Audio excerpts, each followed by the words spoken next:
progresando, teniendo cierta progresión, pero que iban avanzando en círculo y finalmente llegaban al punto de origen de donde iniciaron. Eso era lo que pensaban los griegos, los filósofos griegos y algunos filósofos de la época pasada, de la época moderna y también de la época posmoderna, piensan de esa misma manera, tienen una visión cíclica de la vida, de la historia. Estos filósofos creían que las sociedades aparecían, que tenían cierta progresión, pero que luego desaparecían y aparecían otras sociedades. Y esa es la visión que muchas personas poseen en el presente. De ahí esa frase muy común que nosotros solemos escuchar y muchas veces repetir, de que la historia se repite. La historia se repite. Pero lo cierto es que la historia no es cíclica, la historia no se repite, la historia es lineal. La historia inicia con la creación del universo por parte de nuestro Dios y avanza hasta el final, cuya culminación es el plan redentor de Dios, que gobierna y dirige precisamente todos los procesos y los hechos de la historia. De modo que es un enorme disparate decir que la historia se repite. Por ejemplo, en el siglo pasado existió un personaje llamado Adolf Hitler, que gobernó gran parte de Europa, que mató más de 6 millones de judíos y provocó la Segunda Guerra Mundial. Esos son hechos históricos únicos y por lo tanto irrepetibles. No habrá otro Adolfo Hitler que mate 6 millones de judíos y que provoque una Segunda Guerra Mundial. Así que la historia no se repite. Ahora bien, ¿por qué tenemos esa sensación de que ciertos sucesos históricos se repiten? Bueno, porque el ser humano que genera la historia es el mismo desde Adán y Eva hasta el presente. Dios tuvo que destruir a los antediluvianos, excepto Noé y su familia, porque la maldad era mucha en la tierra y los seres humanos solo maquinaban continuamente el mal. Eso nos dice la Biblia en Génesis capítulo 6, versículo 5.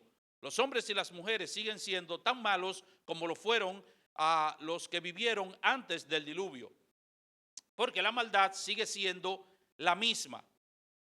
Y aunque se presente con diferentes rostros en distintas épocas de la historia, la maldad sigue siendo la misma. Y eso es lo que nos da a nosotros la sensación de que la historia se repite, pero la historia no se repite. Es verdad que ha habido en la historia hombres tan malos o peores que Hitler. Existió un Nerón que mató muchos cristianos, incendió Roma porque tenía un capricho de que en el año 64, de que él quería reconstruirla, reedificarla, y para justificar la reconstrucción de Roma, obviamente, él tuvo que quemarla, la incendió.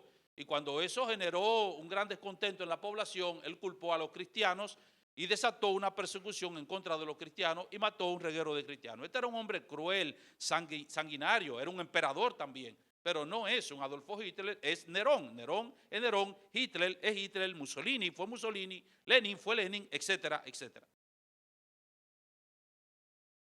Así que los seres humanos somos malos por naturaleza desde la caída de nuestros primeros padres, y la maldad está en nosotros y la maldad se sigue repitiendo. Eso es lo que nosotros vemos. ¿Y cuáles son los males o con qué rostros se nos presenta la maldad en la época en la que nosotros vivimos?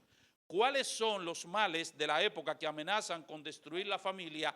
¿Y cómo nosotros podemos enfrentar esos males o cómo nosotros podemos sobrevivir a esos males? Ese es el tema que se me asignó para predicarlo en esta noche y el que voy a compartir con ustedes. Una familia que sobrevive a los males de la época. Una familia que sobrevive a los males de la época. Hay una enorme cantidad de males que amenazan con destruir el matrimonio y la familia, pero yo me quiero concentrar en esta noche, en el tiempo que voy a tener aquí, en tres males que amenazan con destruir el matrimonio y la familia en nuestra época. Tres males. ¿Cuáles son esos males? El primer mal que amenaza con destruir el matrimonio y la familia es la ideología de género. Ya nosotros hemos hablado desde este mismo púlpito acerca de eso. La ideología de género es uno de los males de la época que ataca, que está acabando con los matrimonios y la familia y que intenta acabar con esta institución o con estas instituciones que el Señor ha creado. ¿Y qué es la ideología de género? Definida de manera sencilla, la ideología de género es un movimiento ideológico que procura realizar una deconstrucción social cambiando las mujeres en hombres y los hombres en mujeres. Eso es la ideología de género. Digo, definida de manera sencilla. La ideología de género plantea que el matrimonio y la familia, o que el matrimonio y la familia no, que a los hombres y las mujeres son el resultado, tal y como nosotros lo conocemos, que los hombres y las mujeres, los seres humanos definidos como hombres y mujeres o clasificados como hombres y mujeres, son el resultado de un contrato social. Eso no tiene, dicen ellos, no tiene nada que ver con la ciencia, no tiene nada que ver con la biología, no tiene nada que ver con la genética, no tiene nada que ver con su configuración biológica, genética, que no tiene nada que ver con eso. Y mucho menos con un diseñador que los distinguió o que los clasificó de esa manera. Ellos dicen que los hombres y las mujeres, como nosotros lo conocemos, es el resultado de un contrato social, que un grupo de personas en un momento determinado se reunieron, no se sabe dónde, no se sabe cuándo y no se sabe quiénes, ellos no lo pueden definir, pero se reunieron en un momento determinado para determinar que un grupo de personas serían hombres y otro grupo serían mujeres. Y como eso es el resultado de un contrato social, entonces ahora ellos vienen a desconstruir eso. Por lo que ellos denominan el contrato de la contrasexualidad. Así que no hay hombres y no hay mujeres, en realidad dicen ellos. Nosotros simplemente somos seres hablantes, seres vivos hablantes. Que no nos diferenciamos en nada, excepto porque algunos determinaron en un momento determinado que iba a haber una diferencia entre los seres humanos, unos serían hombres y otros serían mujeres. Y ellos vienen a desconstruir eso. Así que en una definición sencilla, ¿qué es lo que ellos buscan? Cambiar los hombres en mujeres y las mujeres en hombres. Y ahora vivimos en una sociedad que tú no sabes quién es quién.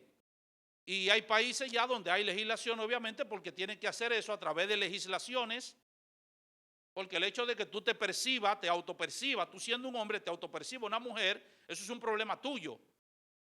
Pero tiene que haber una legislación, obviamente, estatal. ¿Para qué? Para obligarme a mí a que yo te perciba y te trate como tal. Y si yo no te percibo y te trato como tal, entonces la ley me cae encima. Y por eso que ustedes ven esas legislaciones, que vamos a cambiar el Código Procesal Penal, que hay que cambiarlo, que eso es un código viejo. Sí, está bien, hay que cambiar, hay que modificar muchas cosas en el código. Sobre todo porque fue un código que se exportó, se trajo aquí, y la verdad es que cada país tiene que tener su propia ley debido a su idiosincrasia, su cultura. Sí, que tú no puedes traer una ley, qué sé yo, y la gente le gusta mucho eso, no, porque en Suiza, y tú eres suizo, tú eres dominicano, nosotros tenemos otra realidad. Pero a la gente le gusta mucho eso, está hablando, no, porque en Estados Unidos, y tú eres estadounidense, nosotros somos dominicanos, nosotros tenemos otra realidad. Entonces las leyes tienen que hacerse de acuerdo a la realidad que tiene ese país, debido a su realidad cultural, idiosincrasia, ¿cómo es? Su idiosincrasia, etcétera, etcétera. Exactamente. Entonces, tiene necesariamente que ser así. Pero bueno, eso hay que modificarlo. Bueno, pero vamos a meterle ahí el asunto de la ideología de género. Ahí le vamos a meter también la ideología de género. Entonces ya ustedes ven en países donde esto es un problema serio. Esto se enseña en las escuelas a los niños y los niños desde pequeños lo están ya adoctrinando, diciéndole, no, tú no eres ni hombre ni mujer, tú eres lo que tú entiendes que tú eres, como tú te percibes. etcétera, etcétera. Eso es un problema terrible, un problema serio, porque no solamente tiene que ver con este asunto de que tú te percibas una mujer siendo un hombre o que te perciba un hombre siendo una mujer, sino que hay individuos que ya hasta se perciben animales y de repente hay un hombre que dice por ahí que él es un gallo. Pues eso es un problema serio. O sea, una locura, lo que se está viviendo en esta época es una locura. Nosotros tenemos que estar alerta con este tipo de cosas. Bueno, eso es lo que pretende precisamente esta ideología de género. Desde el Renacimiento comenzó a publicarse una serie de escritos que procuraban la reivindicación de la mujer en la vida social, política y económica. Estos reclamos dieron abundante fruto durante el siglo XVIII con las revoluciones liberales llevadas a cabo en distintos países. Pero durante el siglo XIX y el siglo XX, estos reclamos, influenciados enormemente por el marxismo, le asignaron a la mujer un nivel jerárquico superior al hombre dentro del hogar. Desde mediados del siglo pasado se levantó una tercera ola feminista que no solo aboga por la igualdad del hombre y la mujer ante la ley, ni siquiera por la igualdad jerárquica en el hogar, sino por la desaparición de la figura masculina en la sociedad. Y eso es lo que se procura. Ese feminismo radical que ustedes ven en esta época, eso es lo que procura, es la eliminación de la figura masculina. Eso obviamente que es un peligro enorme, es una amenaza contra el matrimonio y la familia. ¿Y cómo podemos nosotros sobrevivir a esta ideología que está destruyendo los matrimonios y la familia? Dos cosas. En primer lugar, entendiendo que la verdadera femineidad no consiste en ocupar el lugar del hombre, en sustituir al hombre, ni mucho menos en eliminar al hombre de la sociedad o del hogar, sino en una voluntaria y amorosa sujeción a la autoridad del esposo, tal y como Dios lo ha establecido en su palabra. Efesios capítulo 5, versículo 21, el apóstol Pablo dice, someteos unos a otros en el temor de Dios. Versículo 22, las casadas estén sujetas a sus propios maridos como al Señor, porque el marido, te va a dar la razón ahora, es cabeza de la mujer, así como Cristo es cabeza de la iglesia, la cual es su cuerpo y Él es su Salvador. Así que como la iglesia está sujeta a Cristo, así la casada lo estén a sus maridos en todo. Hay que entender eso. ¿Qué es lo que dice la palabra de Dios? ¿Qué es lo que Dios te está diciendo aquí? La verdadera mujer, es lo que te está diciendo aquí, no es aquella que se empodera. No, hay que empoderarse, es una palabra que está muy de moda. Tiene que empoderarse. No, es aquella que se empodera. Pero la verdadera mujer es aquella que se sujeta a la autoridad de su esposo, la reconoce y de una manera voluntaria se sujeta a la autoridad de su esposo. Esa es la verdadera mujer. Eso es lo que está diciendo aquí el texto. Y te hace la comparación de la iglesia y Cristo. Cristo es la cabeza de la iglesia. Y la iglesia se sujeta voluntariamente a Cristo. La iglesia no pretende estar por encima de Cristo, ni ser superior a Cristo, ni ser la cabeza de Cristo. La iglesia se sujeta a Cristo y Cristo es la cabeza. Y así como la iglesia está sujeta a Cristo, las casadas deben estar sujetas a sus maridos, deben sujetarse de manera voluntaria.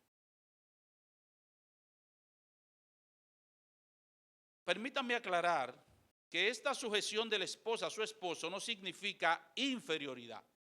Eso es lo que vende, obviamente,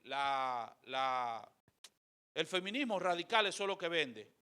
No, porque vivimos en una época patriarcal, en una era patriarcal, o hemos vivido por años en una sociedad patriarcal, donde el hombre se ha usado a la mujer y donde el hombre ha subyugado a la mujer y ahora nosotros tenemos que liberarnos. Yo no voy a negar el hecho de que hay sociedades machistas y que nuestra sociedad también, en un momento determinado, en una época, también se imperaba mucho el asunto del machismo. Yo no voy a negar esa realidad, eso es una realidad.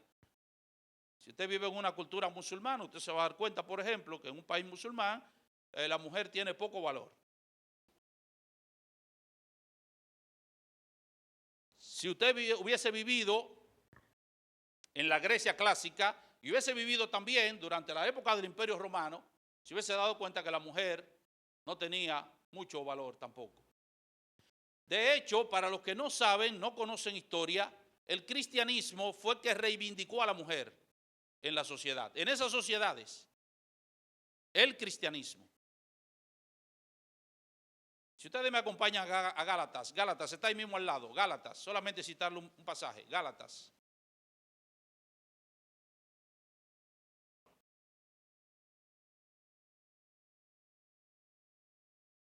Gálatas y el capítulo 3, versículo 27. Miren lo que dice el apóstol Pablo, eso fue en el primer siglo. Y de paso debo decir que esta fue la primera carta, el primer libro que se escribió del Nuevo Testamento. Muy probablemente, la primera carta que el apóstol Pablo escribió. Y noten lo que él dice porque es interesantísimo. Capítulo 3, versículo 27. Porque todos los que habéis sido bautizados en Cristo, de Cristo estáis revestidos. Y noten ahora el 28. Ya no hay judío ni griego, no hay esclavos ni libre, no hay ¿qué? No hay varón ni mujer. ¿Saben lo que Pablo está diciendo? ¿Saben lo que le está diciendo?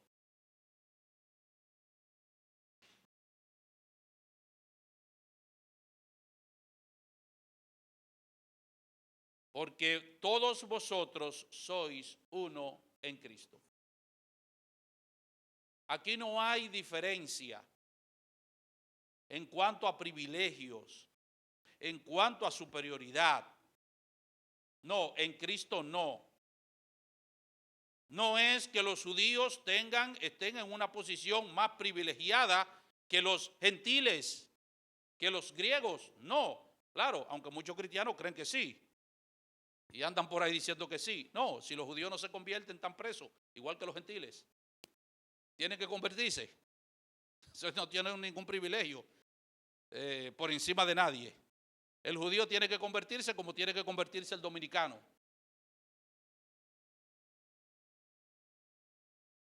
No hay esclavo ni libre en Cristo.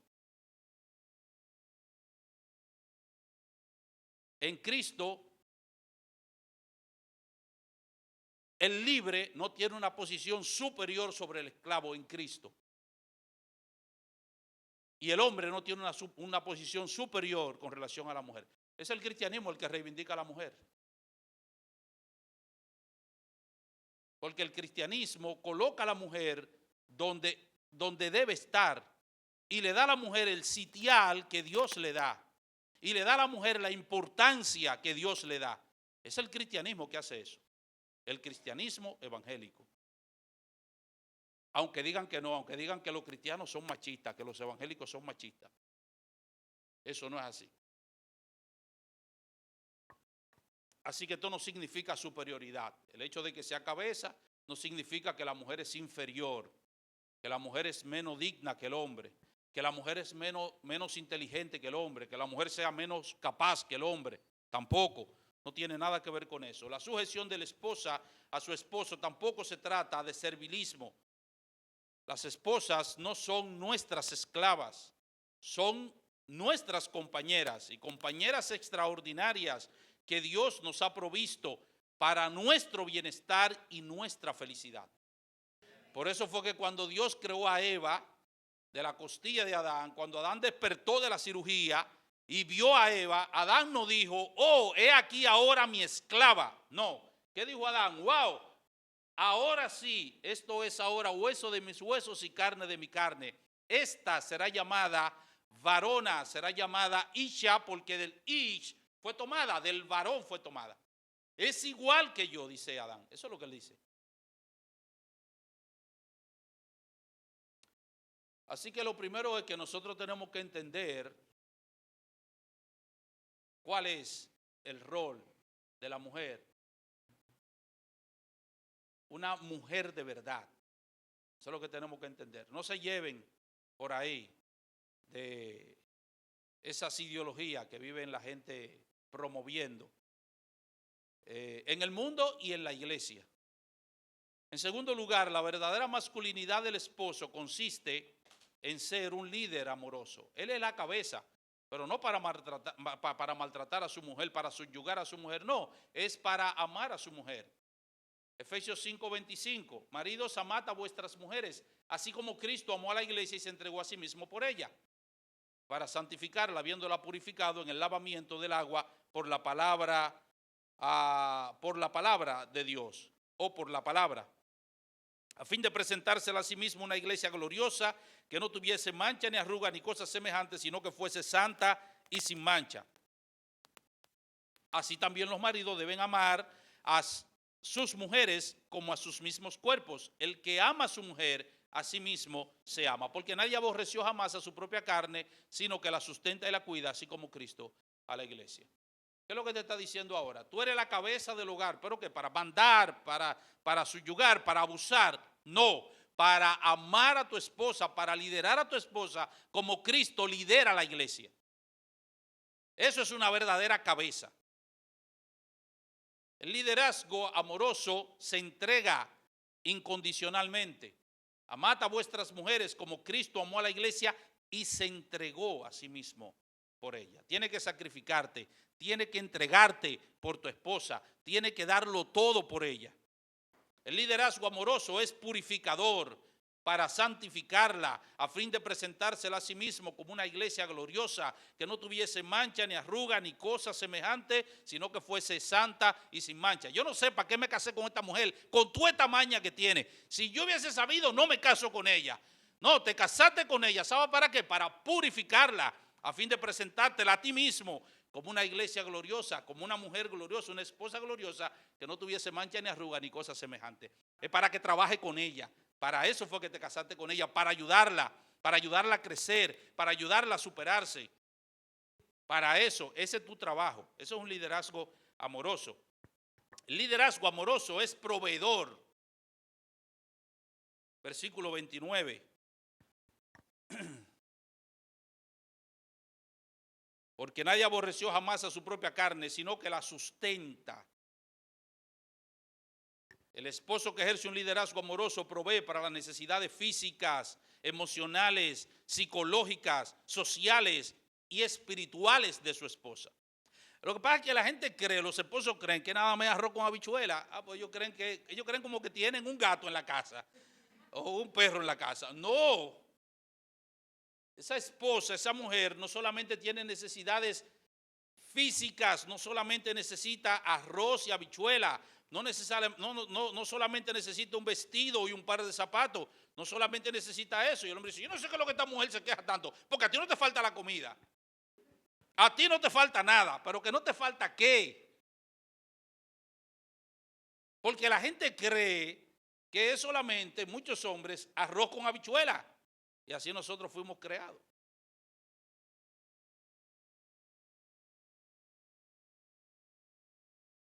No, es que esa mujer tiene necesidades, y tiene necesidades emocionales, y tiene necesidades psicológicas, y tiene necesidades sociales, y tiene necesidades espirituales.